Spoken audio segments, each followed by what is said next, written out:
Bonjour YouTube, c'est un plaisir de vous retrouver aujourd'hui et aujourd'hui je vous retrouve pour parler de Dame Nashi, la saison 3, l'épisode 2.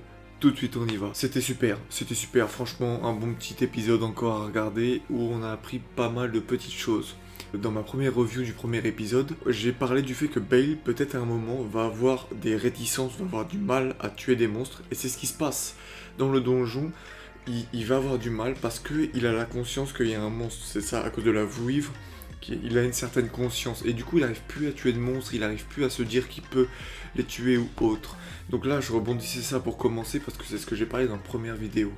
Ensuite, ce qu'on peut voir chronologiquement dans l'épisode, c'est au début on apprend un peu plus sur la familia qui justement est intéressée de manière méchante, on va dire, ça fait enfant mais méchante, par les, entre guillemets, les monstres qui ont une conscience. Donc on voit leur dieu, il est très pété, je trouve. Il est tellement pété, on dirait un Yato du pauvre. Un Yato du très pauvre même.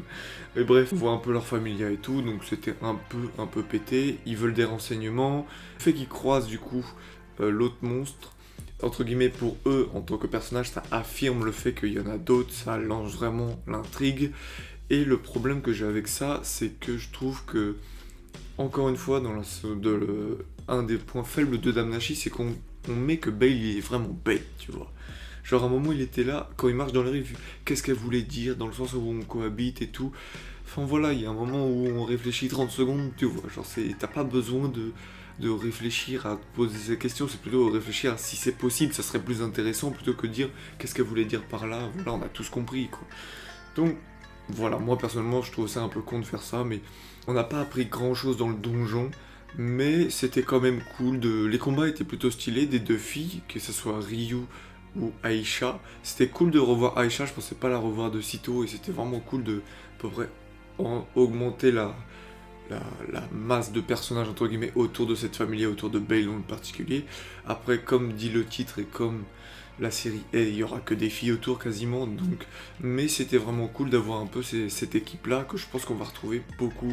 Cette première partie, pas grand-chose de neuf entre guillemets, mais ensuite derrière, on va arriver où il y a la confrontation du dieu justement entre guillemets méchant, j'ai oublié son nom, et Bale, et qu'il y a Hermès qui arrive, il y a une sorte de tension, voilà, ça, c'est bien, on retourne un peu dans les complots de dieux, et c'est super intéressant à suivre, c'est les meilleures choses, et on voit qu'en fait les dieux sont comme les humains, ils ont besoin de divertissement, donc voilà, j'aime bien cette comparaison, et pour terminer l'épisode, du coup, on nous fait croire que tout le monde refuse de cohabiter avec les mondes, que même la familia abandonne, ce que, pour moi, me paraît évident, ça va pas être le cas, mais on nous fait croire ça, et je trouve ça plutôt pas mal, plutôt bien réussi. Le fait que, en tant que monstre, elle sauve une humaine et que tout le monde lui crache à la gueule, personne ne cherche à comprendre, c'est un énorme bien.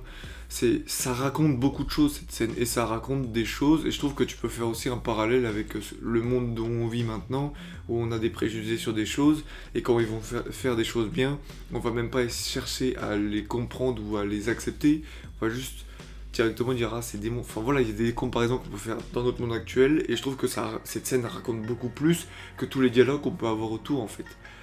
Donc voilà, c'est vraiment cool et donc comme je dis, on nous laisse sur la note du fait oh bah ils veulent plus qu'elle soit avec eux, des trucs comme ça. Ça va pas être le cas, on le sait, mais je trouve que c'est plutôt pas mal. Et aussi un point qui est bien, c'est qu'en gros, moi j'ai cru qu'elle allait s'enfuir et que ça va être un épisode derrière à vouloir la retrouver absolument pour la faire convaincre qu'elle revienne dans la famille et tout. Et non, ça se passe pas comme ça et c'est plutôt bien. Je trouve que c'est un bon point positif. Il y a un beau message à la fin. J'aime beaucoup la manière dont c'est fait, l'image que cette scène envoie. C'est tout simple, hein, c'est tout bête. Ça arrive dans d'autres animés. Mais c'est toujours un message qui est bien, je trouve, entre guillemets, qui souligne les paroles qu'on avait avant.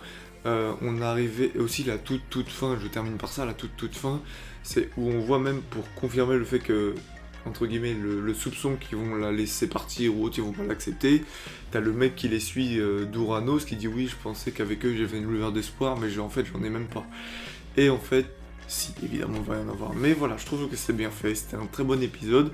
J'ai pris un bon temps, il y avait un mélange de tout, un petit peu d'action, un petit peu de présentation d'autres personnages, un peu les antagonistes.